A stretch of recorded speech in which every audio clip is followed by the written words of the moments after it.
Hello student, आज हम लोग कक्षा 11वीं में आगे पढ़ेंगे बंध क्रम या फिर बंध कोटि के बारे में। पिछली क्लास में हम लोगों ने MOT या मोलिकुलर ऑर्बिटल थ्योरी के बारे में देखा था। उसी को आगे बढ़ाते हुए ये बंध क्रम या बंध कोटि के बारे में बताया गया है। तो जो बंध क्रम या बंध कोटि होती है वह किसी भी अणु में दो परमाणुओं के बीच बंध के सामर्थ्य की माप होती है। माने जो बंधीय आणविक कक्षक और विपरीत बंधीय आणविक कक्षक या फिर प्रतिबंधीय आणविक कक्षक के इलेक्ट्रॉन का अंतर को जब हम लोग 2 से भाग देंगे तो बंध क्रम का मान निकलता है। माने कि दो परमाणुओं के बीच उपस्थित जो बंध की संख्या है वही कहलाएगा बंध क्रम। अब इसके लिए एक सूत्र दिया गया था। बंध क्रम को बंध की कोटि भी कहा जाता है और दो परमाणुओं के बीच बंध के सामर्थ्य की माप होता है। अब जो बंध क्रम है उसको इंग्लिश में बोला जाता है बॉन्ड ऑर्डर। तो BO से इसको प्रदर्शित करेंगे हमेशा बंध क्रम को। तो कैपिटल B और कैपिटल O। BO बराबर होता है 1/2 NB माइनस NA। यहाँ पे जो NB रहता है, B माने कि बॉन्डिंग, तो बंधी बोलते हैं उसी को। तो बंधीय आणविक कक्षक में इलेक्ट्रॉन की संख्या number of electron in bonding molecular orbital, और यह हो जाएगा number of electron in anti bonding molecular orbital. तो प्रतिबंधीय आणविक कक्षक में इलेक्ट्रॉन की संख्या और यह है बंधीय आणविक कक्षक में इलेक्ट्रॉन की संख्या। तो दोनों के अंतर को जब 2 से भाग देंगे तो बंध क्रम का मान यहाँ पे निकलता है। अब देख लेते हैं कि जो बंध क्रम है उसका महत्व क्या क्या रहता है। तो बंध क्रम के आधार पे हम लोग किसी भी अणु की स्थायित्व के बारे में बता सकते हैं। तो जब भी बंध क्रम का मान ज़्यादा रहता है तो अणु ज़्यादा स्थायी होता है। माने कि जब बंधीय आणविक कक्षक में इलेक्ट्रॉन की संख्या ज़्यादा होगी तो अणु अधिक स्थायी होगा, और जब एंटी बॉन्डिंग में इलेक्ट्रॉन की संख्या ज़्यादा होगी तो अणु अस्थायी रहता है। और जब दोनों का मान बराबर हो जाता है तब भी अणु अस्थायी रहेगा। जब इसका मान ज़्यादा रहेगा तो अणु स्थायी होगा, और जब इसमें इलेक्ट्रॉन की संख्या ज़्यादा रहेगी तो अणु अस्थायी होगा, और जब दोनों का मान बराबर हो जाता है तब भी अणु अस्थायी रहता है। तो इसके आधार पर अणु के स्थायित्व के बारे में जान सकते हैं। दूसरा है बंध लंबाई। तो बंध क्रम के आधार पे किसी भी अणु की बंध लंबाई की गणना की जा सकती है। माने कि 2 ठो अणु दिया है और दोनों का बंध क्रम दिया हुआ है, तो किसकी बंध लंबाई का मान ज़्यादा होगा और किसकी कम होगा, इसकी तुलना हम लोग कर सकते हैं। तो जो बंध क्रम होता है वह बंध लंबाई के व्युत्क्रमानुपाती होता है। माने किसी अणु का बंध क्रम ज़्यादा है तो बंध लंबाई का मान कम होगा, और किसी अणु का अगर बंध लंबाई का मान ज़्यादा है तो बंध क्रम का मान कम होगा। ये एक दूसरे के जस्ट अपोजिट रहेंगे। जैसे यहाँ पे ऑक्सीजन और ऑक्सीजन के बीच 2 ठो बंध है, और नाइट्रोजन और नाइट्रोजन के बीच 3 ठो बंध है। तो इसमें 1 2 3 बंध है, तो बंध क्रम के जगह में 3 आएगा, तो बंध लंबाई कम हो जाएगी। लेकिन इसमें इसकी तुलना में 2 ठो बंध है, तो इसके लिए बंध लंबाई का मान ज़्यादा होगा। इसमें 3 ठो बंध है, इसमें 2 ठो बंध है, तो इसके लिए बंध लंबाई का मान इससे कम होगा, और इसके लिए बंध लंबाई का मान इससे ज़्यादा होगा। इस प्रकार से बंध लंबाई को बंध क्रम के आधार पर निकालते हैं। अब तीसरा आता है चुंबकीय गुण। तो किसी भी जो अणु रहेगा उसका हम लोग पहले आणविक कक्षक ऊर्जा आरेख बनाएंगे। ऊर्जा आरेख बनाने के बाद उसमें देखते हैं कि उसके बंधीय आणविक कक्षक में और प्रतिबंधीय आणविक कक्षक में अयुग्मित इलेक्ट्रॉन है कि नहीं है। अगर अयुग्मित इलेक्ट्रॉन पाया जाएगा तो वह अणु अनुचुंबकीय होगा, लेकिन अयुग्मित इलेक्ट्रॉन नहीं पाया जाएगा तो वह प्रतिचुंबकीय होगा। अगर इस प्रकार से कक्षक रहता है, इस प्रकार से 2 कक्षक 3 कक्षक रहेंगे। तो इसमें इस प्रकार से एक ही इलेक्ट्रॉन माने कि अयुग्मित इलेक्ट्रॉन रहेगा तो वह अनुचुंबकीय होगा, उसमें चुंबकीय गुण पाया जाएगा क्योंकि यह आसानी से गति करके चुंबकीय प्रवृत्ति को बढ़ाएगा। लेकिन उसमें जब इस प्रकार से 2 इलेक्ट्रॉन रहेंगे तो ये इधर गति करेगा और ये इधर गति करेगा, तो एक दूसरे की चुंबकीय आघूर्ण को नष्ट कर देंगे और इनका चुंबकीय आघूर्ण 0 हो जाएगा। तो जब युग्मित इलेक्ट्रॉन पाए जाएंगे तो चुंबकीय आघूर्ण का मान 0 रहता है, लेकिन जब अयुग्मित इलेक्ट्रॉन पाए जाएंगे तो उसमें चुंबकीय आघूर्ण का मान पाया जाता है। यह जो था अयुग्मित इलेक्ट्रॉन के आधार पे। दूसरा हम लोग देखते हैं कि जो बंध क्रम के आधार पे चुंबकीय आघूर्ण का मान, यदि जो बंध क्रम का मान भिन्न में मिलता है, जैसे जो BO का मान है, जैसे 1 मिला 2 मिला या फिर 3 मिला, तो इस प्रकार से मिलता है तो वो चुंबकीय भी हो सकता है और प्रतिचुंबकीय भी हो सकता है। 1 2 या 3 जब बंध क्रम रहेगा तो वो अनुचुंबकीय भी हो सकता है और प्रतिचुंबकीय भी हो सकता है। लेकिन जब ये बटा के रूप में रहता है, बंध क्रम का मान जैसे 3/2, 1/2 या 5/2, इस प्रकार से बटा के रूप में जब बंध क्रम का मान आता है तो वह अणु निश्चित रूप से अनुचुंबकीय होता है और उसमें चुंबकीय गुण पाया जाएगा। तो जो चुंबकीय और प्रतिचुंबकीय के बारे में तो देख लिए, अब देखते हैं कि जो चुंबकीय रहेगा, जो चुंबकीय रहेगा उसके लिए चुंबकीय आघूर्ण का मान निकालना रहता है, और जो चुंबकीय नहीं रहता है माने प्रतिचुंबकीय रहता है उसके लिए चुंबकीय आघूर्ण का मान नहीं निकालते हैं। तो जो चुंबकीय रहेगा उसके लिए चुंबकीय आघूर्ण का एक सूत्र दिया गया है। तो चुंबकीय आघूर्ण को हम लोग म्यू एम से प्रदर्शित करते हैं। Magnetic momentum mu M equal to होता है n+2 bm। तो यहाँ पे b माने बोर और m माने कि मैग्नेटान, जो चुंबकीय आघूर्ण की इकाई है बोर मैग्नेटान। यहाँ पे n जो है अयुग्मित इलेक्ट्रॉन की संख्या है। अभी देखें ना, इस प्रकार से जो भी इलेक्ट्रॉन रहेगा उसकी संख्या n है। अगर 1 रहेगा तो यहाँ पे 1 लिखेंगे, 3 रहेगा तो 3, 7 रहेगा तो 7, 5 रहेगा तो 5, इस प्रकार से इसको भरना है। तो इसी प्रकार से चुंबकीय आघूर्ण का मान इस सूत्र से निकाल सकते हैं। अब हम लोग देखेंगे बंध वियोजन ऊर्जा। तो बंध क्रम का मान जितना ज़्यादा रहेगा बंध वियोजन ऊर्जा का मान भी उतना ही ज़्यादा रहेगा, क्योंकि बंध क्रम ज़्यादा रहेगा तो ज़्यादा प्रबलता से बंधे रहेंगे, तो तोड़ने के लिए ज़्यादा ऊर्जा की आवश्यकता होगी। तो बंध क्रम बंध वियोजन ऊर्जा के समानुपाती होता है। अब होता है सहसंयोजी बंध की संख्या। तो बंध क्रम के आधार पर हम लोग किसी भी अणु में उपस्थित सहसंयोजी बंधों की संख्या की गणना कर सकते हैं। अणु का बंध क्रम जो है, बंध क्रम परमाणुओं के बीच उपस्थित बंधों की संख्या के बराबर होता है। इसलिए जब बंध क्रम का मान पता चलेगा तो उनके बीच उपस्थित बंध की संख्या भी पता चल जाएगी। जैसे H2 के लिए बंध क्रम का मान अगर 1 आ रहा है तो हाइड्रोजन और हाइड्रोजन के बीच एक ठो बंध पाया जाएगा, सहसंयोजक बंध। अगर ऑक्सीजन के लिए बंध क्रम का मान या फिर बॉन्ड ऑर्डर का मान 2 आया है तो क्या पता चलेगा कि ऑक्सीजन और ऑक्सीजन के बीच 2 ठो सहसंयोजक बंध पाया जाएगा। इस प्रकार से बंधों की संख्या हम लोग बॉन्ड ऑर्डर के आधार पे पता कर सकते हैं। उसके बाद देखेंगे कि कुछ अणु जो रहते हैं जैसे hydrogen, helium, lithium, carbon, nitrogen, fluorine, बहुत सारे अणु हैं। उन सब अणु के लिए मोलिकुलर ऑर्बिटल डायग्राम कैसे बनाएंगे और उनके लिए MO आरेख कैसे बनाते हैं। तो अब देखेंगे MO आरेख, मोलिकुलर ऑर्बिटल आरेख। ये परीक्षा में पूछता है MO आरेख बनाइए। तो सबसे पहले हाइड्रोजन सबसे छोटा है, एक ही इलेक्ट्रॉन है, सबसे सरल है आवर्त सारणी का, तो हाइड्रोजन को ही देख लेते हैं।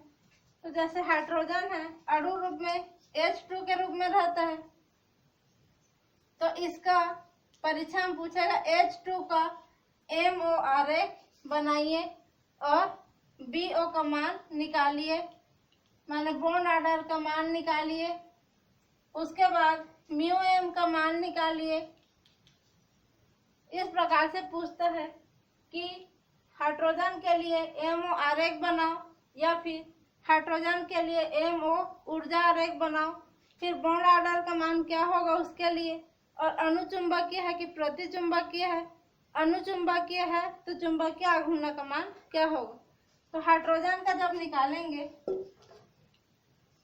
तो दो हाइड्रोजन से मिलके H2 बना है, तो एक हाइड्रोजन का देखेंगे परमाणु क्रमांक 1 है, तो ये हो जाएगा 1s1। तो इस प्रकार से ऊर्जा आरेख बनाते हैं। तो यहाँ पे 1s कक्षक है एक हाइड्रोजन का, और यहाँ पे है दूसरे हाइड्रोजन का 1s कक्षक। एक हाइड्रोजन के लिए दूसरे हाइड्रोजन के लिए एक एक इलेक्ट्रॉन है, तो दोनों में एक एक इलेक्ट्रॉन भरेंगे। उसके बाद ये दोनों से दो ठो कक्षक भाग लिए हैं, तो दो ठो कक्षक बनेगा, तो दो ठो कक्षक बनता है। तो नीचे जो बनता है वो कहलाएगा सिग्मा कक्षक बनेगा SS के अतिव्यापन से। तो यह है सिग्मा 1s और ये हो जाएगा सिग्मा एंटी बॉन्डिंग 1s। तो यह बंधी आणविक कक्षक ये हो जाएगा प्रतिबंधी स्टार लगा है तो आणविक कक्षक। ये दोनों इलेक्ट्रॉन 1s में दो इलेक्ट्रॉन अधिकतम भर सकता है, तो इसमें ये इलेक्ट्रॉन भी आएगा और ये इलेक्ट्रॉन भी आएगा। अब इसके लिए कुछ इलेक्ट्रॉन नहीं बचे है तो ये खाली रहेगा। तो ये हो गया इसका ऊर्जा आरेख, और यहाँ पे जो ऊर्जा का मान है ऊपर बढ़ते जाते हैं।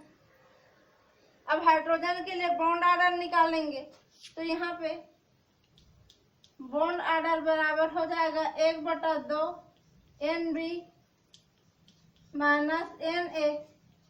तो 1/2 और NB के जगह में क्या आएगा, यह है बॉन्डिंग आणविक कक्षक में इलेक्ट्रॉन की संख्या, तो इसमें 2 है, तो यहाँ पे हो जाएगा 2 ऋण Na में यहाँ का जो इलेक्ट्रॉन है वो आएगा।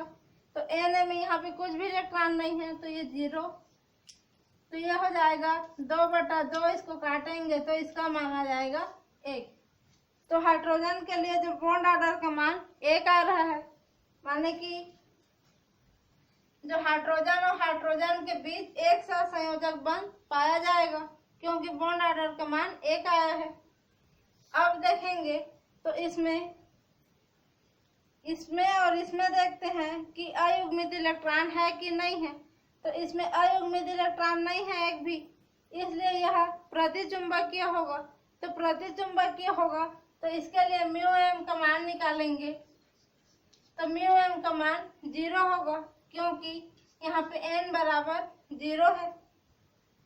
n अयुग्मित इलेक्ट्रॉन की संख्या है, तो यहाँ पे एक भी अयुग्मित इलेक्ट्रॉन नहीं पाया जा रहा है। इन दोनों कक्षकों को देखना है, इसको नहीं देखना है। ये पहले का था, ये अभी बना है, तो इसको देखना है।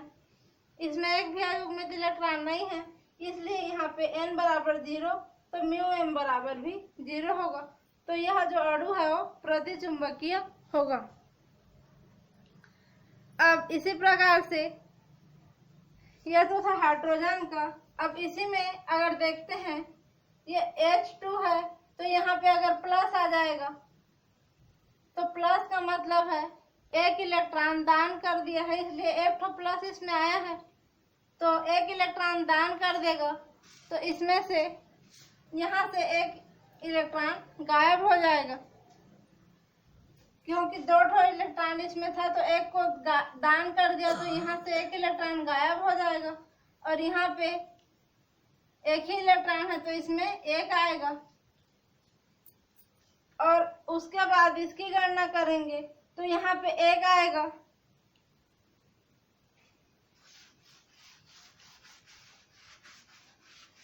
अब H2+ के लिए जब बॉन्ड ऑर्डर निकालेंगे यहाँ से, तो ये हो जाएगा 1/2 और NB में इलेक्ट्रॉन की संख्या तो 1 माइनस यहाँ पे कुछ नहीं है तो 0, तो ये हो जाएगा 1 - 0 तो 1/2। तो यहाँ पे बॉन्ड ऑर्डर का मान 1/2 आया है। तो यहाँ पे एक अयुग्मित इलेक्ट्रॉन है, तो यह जो H2+ अणु है वो अनुचुंबकीय होगा, क्योंकि यहाँ पे एक अयुग्मित इलेक्ट्रॉन पाया जा रहा है। तो इसलिए यह अनुचुंबकीय होगा, क्योंकि इसमें अयुग्मित इलेक्ट्रॉन पाया जा रहा है। इसी प्रकार से तो यहाँ n का मान 1 हो जाएगा और μm का मान 0 नहीं होगा। μm का कुछ न कुछ यहाँ पे मान आएगा।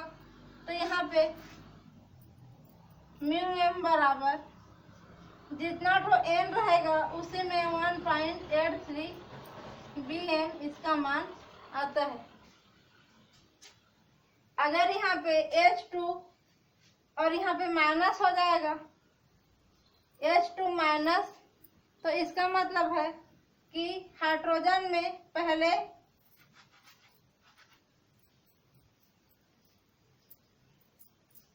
दो इलेक्ट्रॉन थे H2 में और एक ऋण आयन आ गया, तो एक इलेक्ट्रॉन बाहर से ग्रहण कर लिया, तो ग्रहण करेगा तो पहले इसमें ग्रहण करेगा, तो अब ये क्या हो जाएगा, इसमें 2 और इसमें 1 इलेक्ट्रॉन, तो इन दोनों में से एक इलेक्ट्रॉन इसमें आएगा और एक इसमें आया, एक इसमें आया, इसमें का एक बचा है वो इसमें चला जाएगा।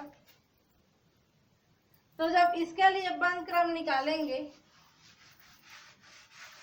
बॉन्ड ऑर्डर निकालेंगे, तो यहाँ पे NB के जगह में आ जाएगा 2 और NA के जगह में आ जाएगा 1, तो ये हो जाएगा 2 - 1, तो 1/2।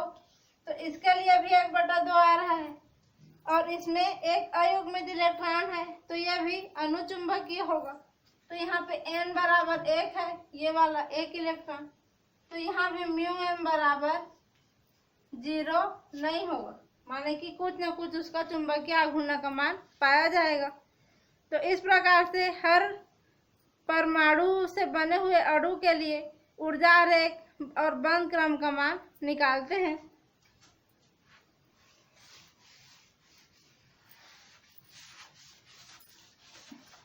जब हीलियम के लिए निकालेंगे तो He2 अणु नहीं बनता है उसमें, लेकिन जब हीलियम का निकालेंगे He2 के रूप में, तो पहले हीलियम का इलेक्ट्रॉनिक विन्यास इसमें देखना है। तो 2 रहता है, तो ये हो जाएगा 1s2, तो 2 हो जाएगा।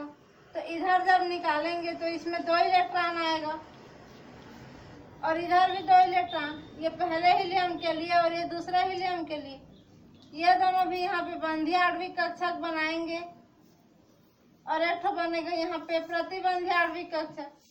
तो इसमें का एक इलेक्ट्रॉन यहाँ आएगा और इसमें का एक इलेक्ट्रॉन यहाँ आएगा। अब एक एक इलेक्ट्रॉन बचा है और ऊपर जाएगा और ऊर्जा का मान यहाँ से बढ़ता हुआ जाएगा ऊर्जा। तो यह है पहला हीलियम और यह है पहला हीलियम, तो यहाँ पे बनेगा सिग्मा 1s और यहाँ बनेगा सिग्मा एंटी बॉन्डिंग 1s। इस प्रकार से किसी भी अणु के लिए बनाएंगे। अब इसमें यह जो मोलेकुलर ऑर्बिटल बना है उसका इलेक्ट्रॉनिक विन्यास लिखेंगे। तो मोलेकुलर ऑर्बिटल का इलेक्ट्रॉनिक विन्यास बराबर हो जाएगा सिग्मा, पहले नीचे से लिखते हुए जाते हैं, तो सिग्मा 1s, इसमें 2 इलेक्ट्रॉन है 1s2 और इसमें सिग्मा एंटी बॉन्डिंग 1s, इसमें भी 2। इस प्रकार से इसका इलेक्ट्रॉनिक विन्यास लिखाएगा। अब इसमें प्लस आ जाएगा तो यहाँ से एक इलेक्ट्रॉन गायब कर देना है। अगर यहाँ पे माइनस आएगा तो माइनस तो आ ही नहीं सकता क्योंकि ये भरा हुआ है। उसी प्रकार से लिथियम और कार्बन सबका दिया हुआ है, उसको देख लेना, जो समझ में नहीं आएगा उसको बाद में पढ़ेंगे। अब नाइट्रोजन और ऑक्सीजन का असली है जिसको परीक्षा में पूछा जाता है।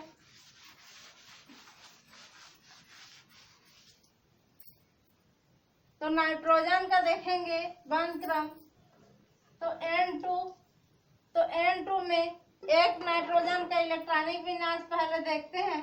तो इसका 7 रहता है, तो यह हो जाएगा 1s2, 2s2 और 2p3। यह नाइट्रोजन का इलेक्ट्रॉनिक विन्यास। तो जब इसका बंध क्रम बनाएंगे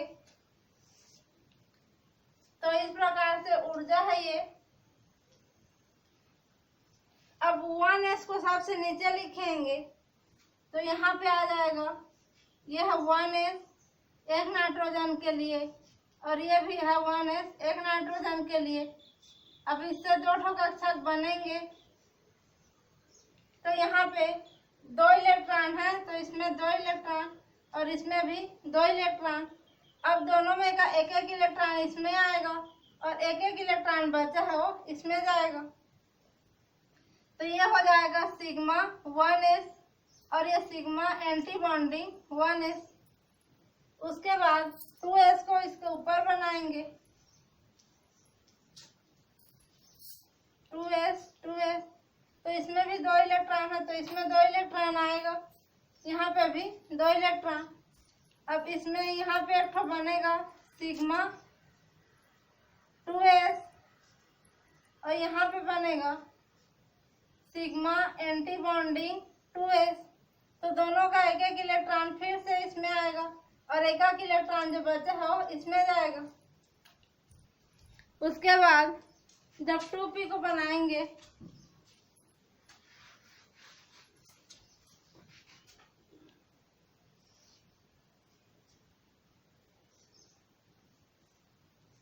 ये 2p और इधर भी 2p,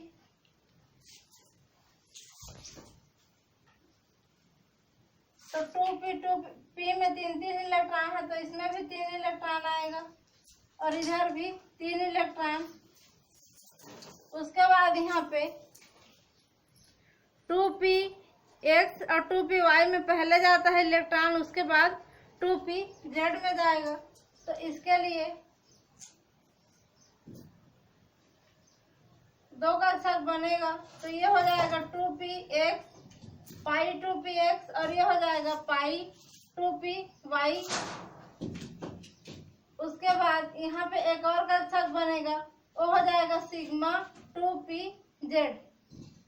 तो यहाँ से px ये हो जाएगा px py और pz और ये भी रहेगा px py और ये pz। तो px का एक एक इलेक्ट्रॉन इसमें आएगा। तो पहले ये दोनों का ऊर्जा स्तर समान है तो दोनों में पहले एक एक इलेक्ट्रॉन भरते हैं। तो यहाँ एक इलेक्ट्रॉन यहाँ एक इलेक्ट्रॉन फिर 2 इलेक्ट्रॉन इसमें भराएगा। उसके बाद ये चारों इलेक्ट्रॉन इसमें भरा गए। अब pz का एक एक इलेक्ट्रॉन बचा है तो ये दोनों इलेक्ट्रॉन इसमें आ जाएगा। उसके बाद इधर आता है पाई 2px एंटी बॉन्डिंग और पाई एंटी बॉन्डिंग 2py। उसके बाद सबसे ऊपर आएगा सिग्मा एंटी बॉन्डिंग 2pz। तो 3 इलेक्ट्रॉन 6 था, ये 6 इसमें भरा गया है तो इसके लिए एक भी इलेक्ट्रॉन ऊपर में नहीं बचता है।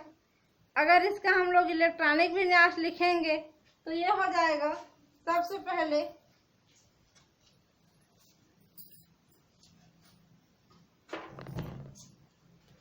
इलेक्ट्रॉनिक विन्यास में आएगा सिग्मा 1s में 2, फिर सिग्मा एंटी बॉन्डिंग 1s में 2, उसके बाद सिग्मा 2s में 2 और सिग्मा एंटी बॉन्डिंग 2s में 2। तो सिग्मा 2s में 2 सिग्मा एंटी बॉन्डिंग 2s में 2। उसके बाद पाई 2px और पाई 2py में 2 इलेक्ट्रॉन है तो पाई 2px में 2 बराबर पाई 2py में 2। उसके बाद आएगा सिग्मा 2pz में 2 इलेक्ट्रॉन। उसके बाद ऊपर कुछ नहीं है तो उसको नहीं लिखेंगे, जहाँ तक इलेक्ट्रॉन भरा है वहां तक लिखते हैं। अब इसका बंध क्रम निकालेंगे तो जो बॉन्ड ऑर्डर है वो हो जाएगा 1/2 NB माइनस NA। तो NB माने कि बॉन्डिंग ऑर्बिटल में इलेक्ट्रॉन की संख्या। तो ये एक बंदी है ये एक बॉन्डिंग है और ये तीनों बंधी आणविक कक्षक हैं। तो इसमें 2, 2 4, 2 6, 2 8 और 2 10 इलेक्ट्रॉन है। तो 1/2 Nb के जगह में आ जाएगा 10 ऋण Na के जगह में 2, 2 4 और इधर कुछ नहीं है तो यहाँ पे 4। अब 1/2 10 में 4 गया तो यहाँ पे 6, तो 6/2 बराबर 3। तो इसके लिए जो बॉन्ड ऑर्डर का मान आता है नाइट्रोजन के लिए वो आता है 3। 3 का मतलब है कि जो एक नाइट्रोजन और दूसरे नाइट्रोजन के बीच में 3 ठो बंध पाया जाएगा, इसलिए बॉन्ड ऑर्डर का मान 3 आया है यहाँ पे। अब यहाँ पे सब आणविक कक्षक को देखेंगे तो सब इलेक्ट्रॉन इसमें युग्मित युग्मित है, एक भी अयुग्मित इलेक्ट्रॉन इसमें नहीं पाया जा रहा है। इसलिए जो नाइट्रोजन है उसके लिए प्रतिचुंबकीय गुण पाया जाता है नाइट्रोजन में, और उसके बंध क्रम का मान पूर्णांक है। तो पूर्णांक रहने पर भी प्रतिचुंबकीय होता है और अयुग्मित इलेक्ट्रॉन अनुपस्थित है, माने कि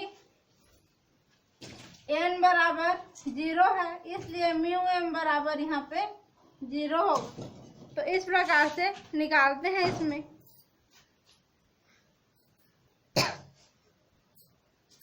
अब देखेंगे ऑक्सीजन के ऊर्जा आरेख का मान। तो इसमें भी नाइट्रोजन में जैसे N2 है तो इसमें प्लस भी आ सकता है, माइनस आ जाएगा, या फिर 2 माइनस आएगा, या फिर 2 प्लस आ सकता है। तो उसके लिए जितना प्लस रहेगा उतना इलेक्ट्रॉन उसमें जोड़ना है, और जितना माइनस रहेगा उतना इलेक्ट्रॉन उसमें से घटाना है। अब देखेंगे इसमें ऑक्सीजन के ऊर्जा आरेख का मान।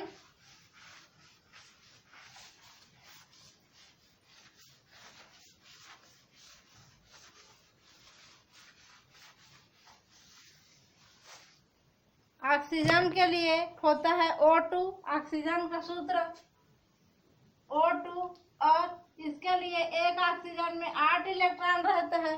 तो 8 का इलेक्ट्रॉनिक विन्यास लिखेंगे तो ये हो जाएगा 1s2, 2s2 और 2p4 यहाँ पे। अब इसका ऊर्जा आरेख बनाएंगे तो पहले 1s का बनाएंगे, फिर 2s का। तो यहाँ पे हो जाएगा 1s और ये भी है 1s। तो इसमें 2 इलेक्ट्रॉन है, तो ये पहले ऑक्सीजन के लिए होगा, ये दूसरे ऑक्सीजन के लिए। तो 1s में 2 इलेक्ट्रॉन है तो दोनों में 2 इलेक्ट्रॉन आएगा। उसके बाद इसमें ये है सिग्मा 1s, माने कि बॉन्डिंग 1s, और ये सिग्मा है एंटी बॉन्डिंग 1s। तो इसमें का एक एक इलेक्ट्रॉन इसमें आएगा, इसमें का एक, इसमें का एक एक तो बचा है वो इसमें आ जाएगा। उसके बाद बनाएंगे 2s को, 2s और 2s। तो उसमें भी 2 इलेक्ट्रॉन है, तो ये पहले ऑक्सीजन के लिए और ये दूसरे ऑक्सीजन के लिए। उसके बाद इसमें भी आ जाएगा सिग्मा 2s और एक ठो बनेगा सिग्मा एंटी बॉन्डिंग 2s। तो दोनों से एक एक इलेक्ट्रॉन इसमें आएगा और एक एक इलेक्ट्रॉन बचेगा, यहाँ से एक, यहाँ से एक, इसमें आया, एक एक इलेक्ट्रॉन बचा है वो इसमें जाएगा। ये हो गया पूरा। अब आते हैं 2p में। तो जो 2p कक्षक है उसमें इसमें 4 इलेक्ट्रॉन है, तो एक इसमें एक भरा, फिर इसमें एक, 2, ये 3 और ये चौथा पहले वाले में आएगा। 1, 2, 3 और चौथा इलेक्ट्रॉन इसमें आएगा। ये हो जाएगा px, ये py और ये pz, ये है px, py और ये pz। तो हम लोग एक नियम पढ़े थे इलेक्ट्रॉन भरने वाला। तो पहले देखे थे कि जिसमें 14 से ज्यादा इलेक्ट्रॉन रहेगा उसमें जो इलेक्ट्रॉन पहले 2pz में जाता है। तो इसमें एक ऑक्सीजन का 8 इलेक्ट्रॉन तो दोनों ऑक्सीजन का यहाँ पे 16 इलेक्ट्रॉन रहता है, इसलिए इसमें का जो ऑक्सीजन है पहले 2pz कक्षक में जाएगा। तो यहाँ पे सिग्मा 2pz में पहले इलेक्ट्रॉन भरेगा, क्योंकि 14 से ज्यादा है इसका इलेक्ट्रॉन, तो 14 से ज्यादा वाले के लिए पहले 2pz में भरता है। तो z और z में ये z और z का एक इलेक्ट्रॉन इसमें भर जाएगा। उसके बाद आएगा यहाँ पे 2 ठो कक्षक, तो ये हो जाएगा पाई 2px और पाई 2py। ये है पाई 2px, ये है पाई 2py। तो x और x का एक इलेक्ट्रॉन इसमें आएगा, ये वाला इसमें आया और ये वाला इसमें आया x में। अब y में 1 और y में 1 है, तो दोनों y का एक इसमें आ गया, ये हो गया। अब इधर भरेगा तो पहले इसी में भरेगा पाई एंटी बॉन्डिंग 2px और पाई एंटी बॉन्डिंग 2py। तो इसमें एंटी बॉन्डिंग 2px और एंटी बॉन्डिंग 2py, तो जो x और y में एक एक इलेक्ट्रॉन बचा है उसमें 2 इलेक्ट्रॉन बचा है, यहाँ एक ठो बचा है, यहाँ एक ठो, और दोनों इलेक्ट्रॉन एक समय बचा है। तो यहाँ पे y एक समय ही ऐसे नहीं भरता है, क्योंकि यहाँ पे दोनों ऊर्जा समान स्तर में है, तो दोनों की ऊर्जा बराबर होगी। तो बराबर ऊर्जा स्तर में पहले एक एक इलेक्ट्रॉन भरने के बाद ही इलेक्ट्रॉन का पेयरिंग होता है, युग्मन होता है। इसलिए यहाँ पे 2 इलेक्ट्रॉन ना भर के यहाँ एक इलेक्ट्रॉन आएगा और यहाँ एक इलेक्ट्रॉन भरेगा। उसके बाद यहाँ पे सिग्मा एंटी बॉन्डिंग 2pz कक्षक बचा है, जिसमें इधर इलेक्ट्रॉन नहीं बचा, तो ये कक्षक खाली रहेगा। ये हो गया। अब इसका जब इलेक्ट्रॉनिक विन्यास लिखेंगे, मोलेकुलर ऑर्बिटल का इलेक्ट्रॉनिक विन्यास जब लिखेंगे तो ये हो जाएगा सिग्मा 1s 2, फिर आएगा सिग्मा एंटी बॉन्डिंग 1s2, फिर आएगा सिग्मा 2s में 2 इलेक्ट्रॉन, फिर आएगा सिग्मा एंटी बॉन्डिंग 2s में 2 इलेक्ट्रॉन, फिर आएगा सिग्मा 2pz में 2 इलेक्ट्रॉन, सिग्मा 2pz में 2 इलेक्ट्रॉन। उसके बाद पाई 2px और पाई 2py, यहाँ पे ऐसे ऐसे कामा लगाते जाना है। अब इसमें पाई 2px में 2 इलेक्ट्रॉन बराबर, यहाँ पे बराबर लगेगा क्योंकि दोनों की ऊर्जा स्तर बराबर है। यहाँ पे आ जाएगा पाई 2py 2, फिर आएगा पाई एंटी बॉन्डिंग 2px में यहाँ पे 1 इलेक्ट्रॉन और बराबर पाई एंटी बॉन्डिंग 2py में यहाँ पे 1 इलेक्ट्रॉन आएगा। फिर इसमें कुछ नहीं है तो उसको नहीं लिखेंगे। यह हो गया इसका इलेक्ट्रॉनिक विन्यास। उसके बाद जब इसका बॉन्ड ऑर्डर निकालेंगे, बॉन्ड ऑर्डर, तो यह हो जाएगा 1/2 NB माइनस NA।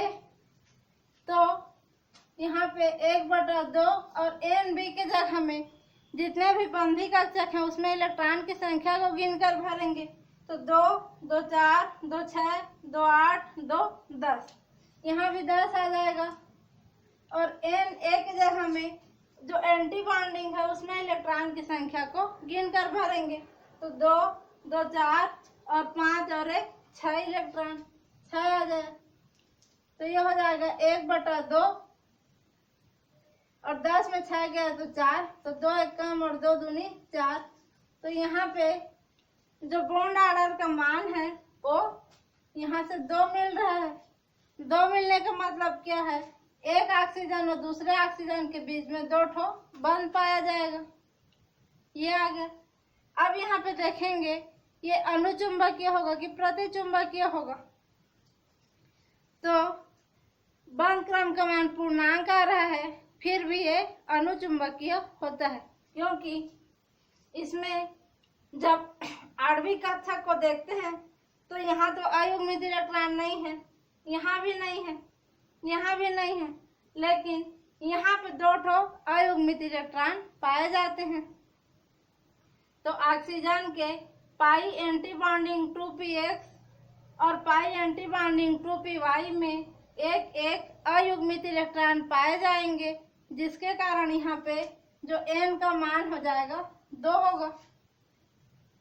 2 ठो अयुग्मित इलेक्ट्रॉन है, इसलिए n बराबर 2 हो जाएगा। तो n का मान 2 होगा, तो यहाँ पे जो म्यू m का मान मिलता है वो 2.87 bm मिलेगा।